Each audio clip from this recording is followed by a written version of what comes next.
চোতালে অসম প্ৰদেশ কংগ্ৰেছৰ আজি চতুৰ্থ দিন। অসম প্ৰদেশ কংগ্ৰেছ কমিটিৰ সভাপতি ভূপেন বৰাৰ লগতে এটা সজাতি দলে আজি টিংখাং সমষ্টিত উপস্থিত হৈ চোতালে কংগ্ৰেছ শীৰ্ষক কাৰ্যসূচীত অংশগ্ৰহণ কৰে।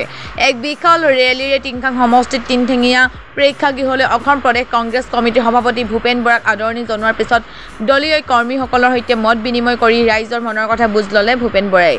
অসম প্ৰদেশ কংগ্ৰেছ কমিটিৰ তৰফৰ পৰা বয়োজ্যেষ্ঠ কংগ্ৰেছ কৰ্মীসকলক সম্বৰ্ধনা জনোৱা হয়। সংবাদ মাধ্যমৰ আগত বিজেপিৰ বিৰুদ্ধে সুচাৰু হৈ পৰে অসম প্ৰদেশ কংগ্ৰেছ কমিটিৰ সভাপতি ভূপেন বৰা। 18 মাৰ্চৰ আশে-পাশে যদি পঞ্চায়ত নিৰ্বাচন ঘোষণা নকৰে তেন্তে উচ্চতম ন্যায়ালয়ৰ দ্বাৰস্থ হ'ব কংগ্ৰেছ। সময়ৰ আহ্বান, ৰাইজৰ আহ্বান, সকলো বিজেপি বিৰোধী দল সংগঠন একত্ৰিত হ'ব লাগিব।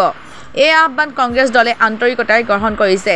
ইফালে সাংসদ গৌৰৱ গগৈৰ পত্নী ভাৰত বিৰোধী শক্তিৰ সৈতে লিংক থকা বুলি সামাজিক মাধ্যমত মুখ্যমন্ত্ৰী ডক্টৰ হিমন্ত বিশ্ব শৰ্মাই বক্তব্য দিয়া প্ৰসংগত মুখ্যমন্ত্ৰীক কোনো ধৰণৰ প্ৰমাণ নথকাকৈ এনেধৰণৰ কথা বতৰাৰ পৰা বিৰত থাকিবলৈ আহ্বান জনালে ভূপেন বৰাই। প্ৰদেশ কংগ্ৰেছ কমিটিৰ সন্মানীয় সভাপতি শ্ৰী ভূপেন কুমাৰ বৰা ডাঙৰীয়াই যি উজনি অসমৰ প্ৰতিটো বিধানসভা সমষ্টিত চোতালে কংগ্ৰেছ কাৰ্যসূচী লৈছে।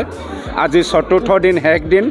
ইয়াৰ পিছত আৰু দুখন কাৰ্যসূচী তেওঁ আছে। আমাৰ আজি টিংখাং বিধানসভা সমষ্টি তিনিঠেঙীয়া মণ্ডলত আয়োজিত সভাখনত আমি তেখেতক পাই আমি গৌৰৱ অনুভৱ কৰিছোঁ আৰু টিংখাং বিধানসভা সমষ্টিৰ নবীন প্ৰবীণ সকলো কংগ্ৰেছ নেতা নেত্ৰীসকল, মণ্ডল কংগ্ৰেছৰ সভাপতিসকল, বুথ কংগ্ৰেছৰ সভাপতিসকল, ব্লক কংগ্ৰেছৰ, মহিলা কংগ্ৰেছ, যুৱক সকলোৱে আজি তেখেতৰ উপস্থিতিত আমি সঁচাকৈ আনন্দিত হৈছোঁ, উৎফুল্লিত হৈছোঁ।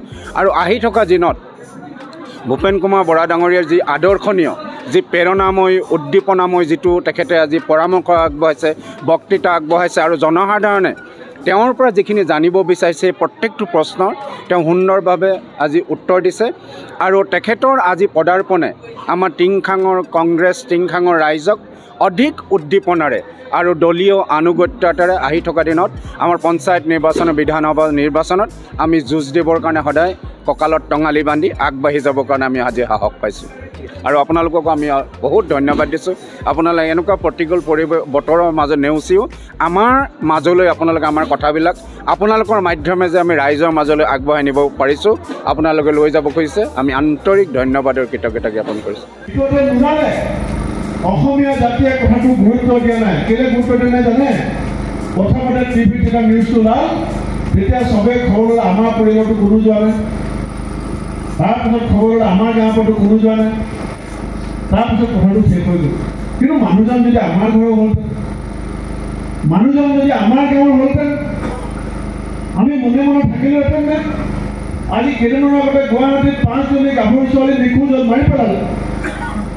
এতিয়া বাইদেৱে সুধিছে, ইয়াত কোনগৰাকী বাইদেৱে সুধিছিলে, সুধিছে, মই বুজি পাইছোঁ কিয় সুধিছে। ভয় খাই ৰাতি ওলাবলৈ, ভয় খাই গুৱাহাটী যাবলৈ। কাৰণ টিভিত পাই আছে ডেইলি এজনীকে গাভৰু ছোৱালী গুৱাহাটীত সন্ধ্যা মৃতদেহ ওলাইছে। কেতিয়াবা মুখ্যমন্ত্ৰীয়ে গৌৰৱ গগৈ ধন্যবাদ কথা কৈ থাকে মুখ্যমন্ত্ৰীয়ে টিভিত। এই যে 5জনী ছোৱালীকে মাৰি পেলালে কেতিয়াবা মুখ্যমন্ত্ৰীয়ে কিবা এটা কথা কোৱা শুনিছে? ইয়াতে দামিনী প্ৰজাক ধৰ্ষণ কৰা হ'ল, দামিনী প্ৰজাক গৰম পানী ঢালি দিয়া হ'ল, কিবা বিচাৰ হ'ল? আজি এই টিংখাঙৰ মহিলাই প্ৰশ্ন কৰিছে যে নাৰী সন্মানৰ ক্ষেত্ৰত, নাৰী নিৰাপত্তাৰ ক্ষেত্ৰত কংগ্ৰেছ চৰকাৰ আহিলে কি হ'ব? এইটো একদম সহজ প্ৰশ্ন।